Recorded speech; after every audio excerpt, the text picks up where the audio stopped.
I'm not good at improv, so I'm not going to do anything funny.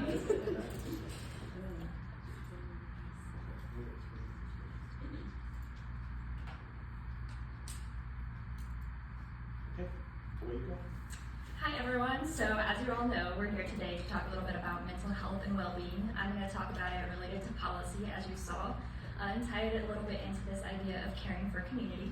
I think presentations are most useful when they also have a little bit of personal story tied in, so I'll try to do some of that as I talk as well.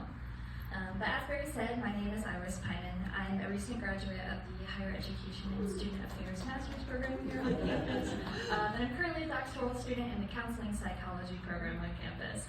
And before coming back to school for those degrees, I worked at a community college in Iowa, and I've held a few different positions throughout higher ed over the last few years. But today, I'm going to talk a little bit about policy. And when I came back to school for my master's degree, there was no formal requirement to pick a population or a group of students that I wanted to work with. But I chose, as many of my peers did, a specific group of students to work with, and that was ideas related to student well-being and mental health. This was because during my time in undergrad, I struggled a lot with my mental health. And as I began to explore this idea, I became immediately a bit disheartened about the news around the national campus mental health crisis, how all of the language was so dire and negative, stress is on the rise, diagnoses of anxiety and depression are on the rise, and I was a bit overwhelmed. So as humans do, I began to search for the right way to do things, but as we all know, mental health is pretty complicated, so finding one right way to do things is much harder than it seems. But I tried. I read all kinds of literature, I met with people, was working on all kinds of things. At the same time, I was working with students myself and trying to think about what might work best for them.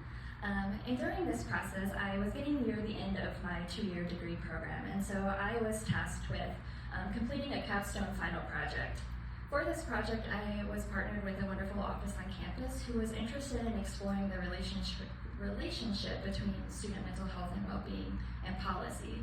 This picture here is me with a million tabs open on my computer as I started to do this work. And as I was thinking about policy, I learned a few different things that I thought would be helpful to share with you here. The first thing I took away from doing this work was that policy initially was very scary to me. When you said that word, I was like, that's not something that I can change or I have an impact on.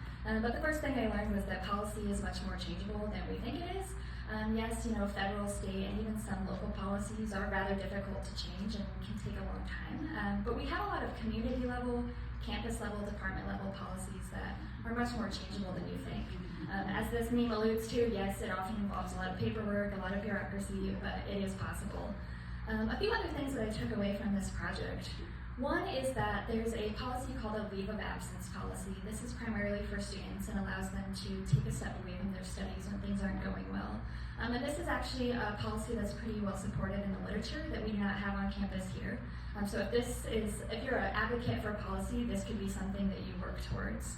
Another thing I learned as I was doing this research specifically on campus here is that we, across all departments, across all of campus, have tons of great policies that already exist. And maybe instead of going about and creating new policy and changing the policies that we have, we could do more work and spend more energy focused on making sure the policies we do have are accessible to the people that they impact. So thinking about the things that we already have and making sure the students, staff, faculty, all of the people we work with know about the policies that are already there to support them.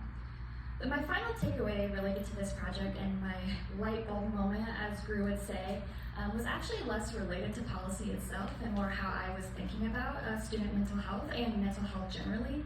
And it was this, that students and people are stressed because we are going through stressful things and dealing with stressful situations. Now I realize this big aha moment that I had might not seem that exciting to you. You might be thinking, well, duh. But as you begin to be in this literature and hear all about this, it is often the times that we as humans are very reactionary.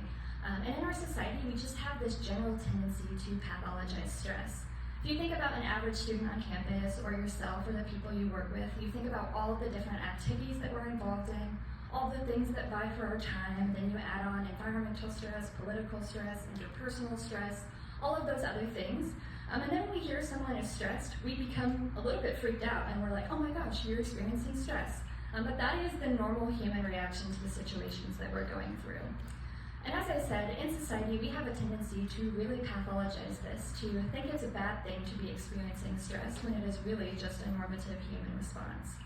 And this led me down a little bit more of a rabbit hole related to policy and how policy often continues this cycle by becoming very reactionary and continuing to pathologize and think of stress as a negative thing, when it is really just our bodies telling us how to respond appropriately to the situations that we're in. So another thing I thought about when I was, finally tying together some of these thoughts and doing this project is that maybe another thing we can think about related to policies is thinking about policies that are more proactive rather than reactive. Instead of solely pathologizing stress, can we uplift things that are going well and create policies that are put in place beforehand before it becomes reactive, reacting to stress? Things like the leave of absence policy, using mental health statements on syllabi and in other handbooks, and encouraging people to take breaks when they're given, and things like fall breaks and spring breaks. And I think that if we could go and do some of these things and just think about the way that we are responding to stress for our own lives and our personal lives, and for the people that we work with, we could go a long way in changing things. This was my biggest takeaway from this project. Not anything necessarily profound about policy, although there were some clear implications from the literature on policies that are important. But my biggest takeaway was my mindset shift around stress. Rather than, even in my own personal life, responding reactively and being afraid of the stress I'm experiencing, allowing myself to have some space to experience that stress. And I found that doing that with others and across community has created a lot more space for care in the people that I work with.